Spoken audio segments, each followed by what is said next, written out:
ओबीसीच्या आरक्षणाची आणि त्या उत्थानासाठी जी एकूण चळवळ लढल्या गेली चालल्या गेली सुरुवातीपासून जर पाहिलं तर खऱ्या अर्थानं 3 लोकांनी सर्वात महत्त्वपूर्ण भूमिका निभावलेल्या आहेत की डॉक्टर बाबासाहेब आंबेडकरांनी राज्यघटना तयार करून 340 कलम तसंच 15(4) या कलमांच्या आधारे एक अधिकृतरित्या ओबीसींना रिझर्वेशन देण्याच्या संदर्भात तरतुदी करून ठेवल्या। अनुसूचित जाती अनुसूचित जमाती हे लोक नेमके कोण आहेत, तसेच त्यांची संख्या किती आहे, त्यांचं प्रमाण किती आहे, त्यांना रिझर्वेशन किती द्यायला पाहिजे निश्चितपणे माहीत नव्हतं। जय भीम जय भारत मित्रांनो, मी ॲडव्होकेट हर्षवर्धन सोनकांबळे आपल्या आंबेडकराईट डायरेक्टरी या यूट्यूब चॅनलमध्ये आपलं खूप खूप स्वागत। मित्रांनो, बऱ्याच दिवसापासून आपण आरक्षणावर चर्चा करत आहोत। मागच्या वेळी आपण आरक्षणाची मर्यादा 50% असताना देखील तामिळनाडू ह्या एकमेव राज्यामध्ये 69% रिझर्वेशन कसं काय यावर सविस्तर माहिती पाहिली होती। मित्रांनो, आजच्या दिवशी देखील आपण एक नवीन विषय घेऊन आरक्षणावर चर्चा करणार आहोत। ओबीसी आरक्षणाच्या संदर्भात सविस्तर माहिती आणि त्यांच्या चळवळीचा इतिहास थोडक्यात आपण पाहणार आहोत।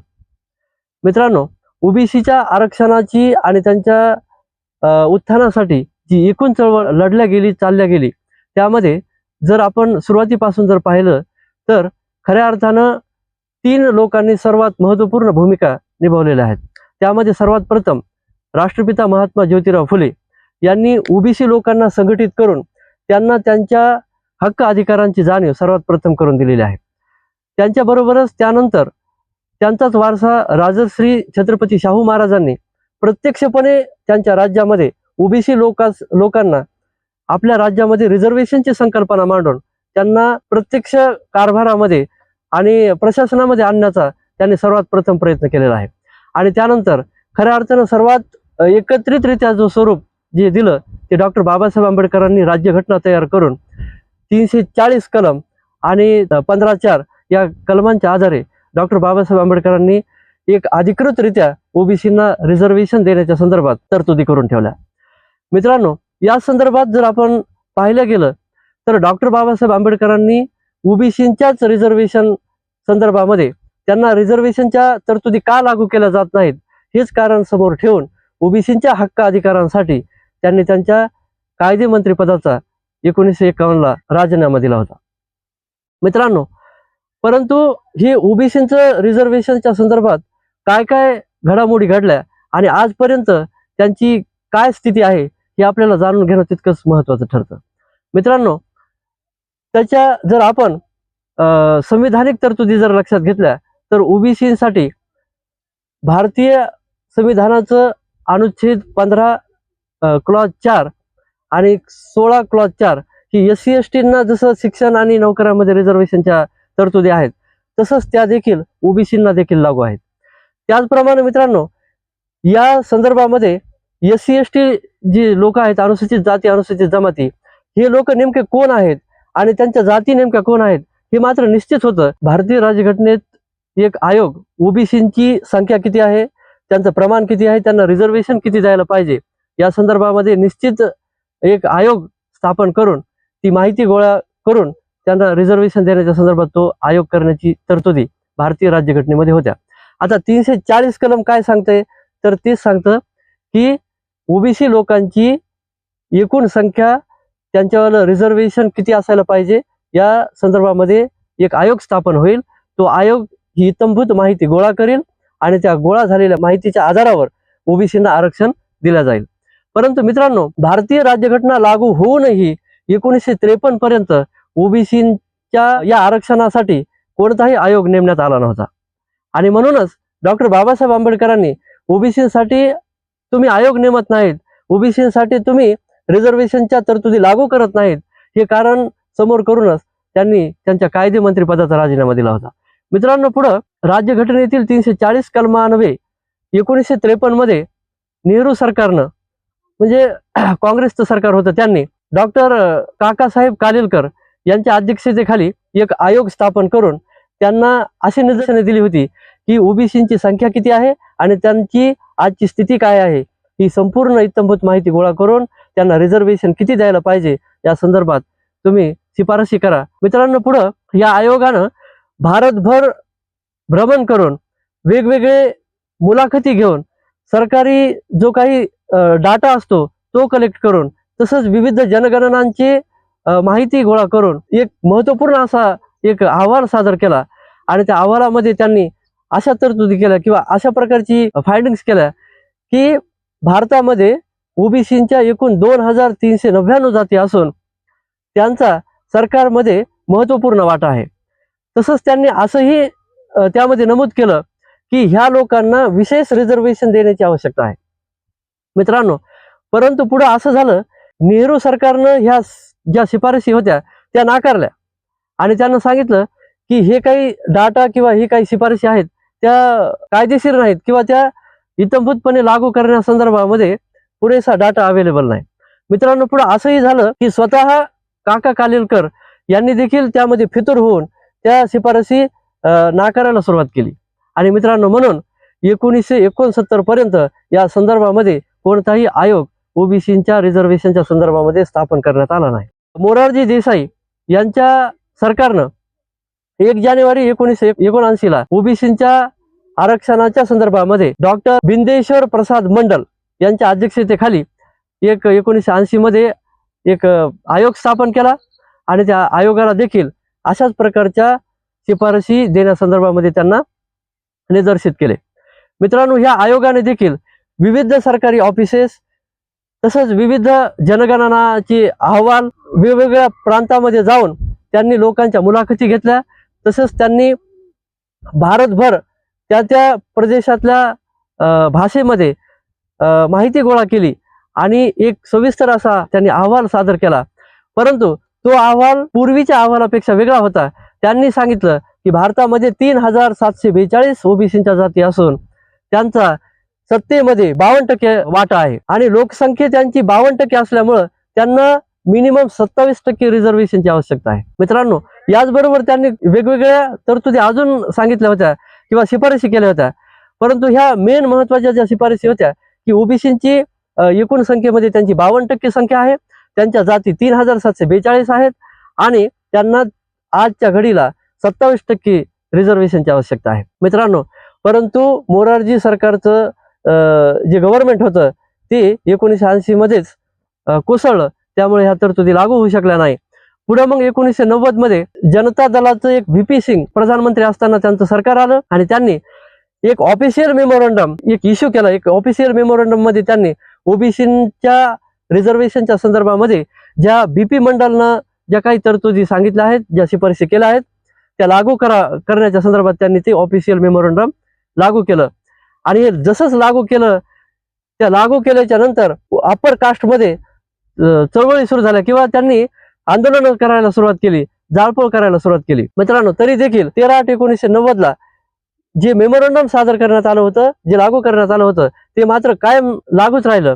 पुढे 1991 हे जनता दल गव्हर्नमेंट कोसळलं आणि मग काँग्रेसचं PV नरसिंगराव प्रधानमंत्री झाले.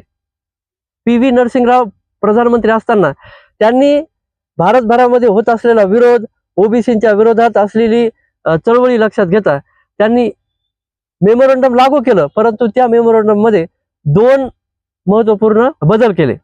एक महत्वाचा बदल होता, ओबीसींचं रिझर्वेशन तर लागू राहिलंच, परंतु EWS म्हणजे इकॉनॉमिकली विकर सेक्शन, जे आर्थिकदृष्ट्या मागास वर्ग आहेत त्यांच्यासाठी 10% रिझर्वेशन देण्याच्या तरतुदी त्यामध्ये त्यांनी लागू केलं.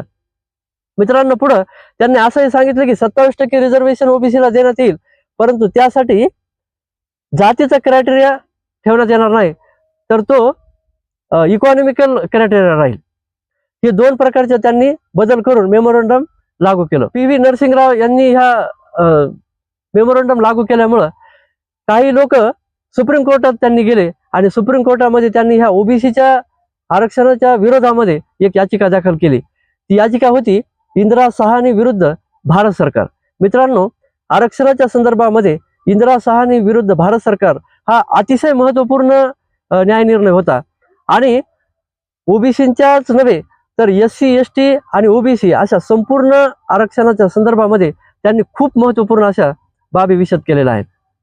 यामध्ये 6 विरुद्ध 3 म्हणजे एकूण 9 जजेसचा बेंच असलेला 6 विरुद्ध 3 असा निर्णय पारित करून त्यांनी रिझर्वेशनच्या संदर्भामध्ये हा न्याय निर्णय पारित केला. हा कशाच्या संदर्भामध्ये होता, तर ओबीसींना रिझर्वेशन देण्यात येऊ नये, ओबीसींना जर रिझर्वेशन जर दिलं तर अप्पर कास्ट मधले लोक वंचित राहतील, अशा प्रकारची त्यांनी अपील त्यामध्ये केली होती. परंतु मित्रांनो, जसं 6-3 हा न्याय निर्णय पारित करण्यात आला, तर त्यामध्ये महत्वपूर्ण बाबी होत्या की ओबीसींना जो 27% रिझर्वेशन लागू करण्याचं जे मेमोरंडम लागू करण्यात आलं आहे ते व्हॅलिड आहे. नंबर 2 की आरक्षण कोणतंही SC ST ओबीसींना देण्यात येईल, त्याला 50% मर्यादा लागू राहील किंवा 50% पेक्षा जास्त मर्यादा किंवा 50% पेक्षा जास्त रिझर्वेशन लागू करता येणार नाही, अशा प्रकारचं दुसरा महत्वपूर्ण बाब होती. तिसरी महत्वाची बाब होती की ओबीसींना रिझर्वेशन लागू करताना नॉन क्रिमिलियर ची अट लागू करण्यात येईल. नंबर 4 गोष्ट होती की जे मेमोरंडम मध्ये 10% EWS ला रिझर्वेशन देण्याची तरतूद करण्यात आलेली आहे, ती रद्द करण्यात येईल.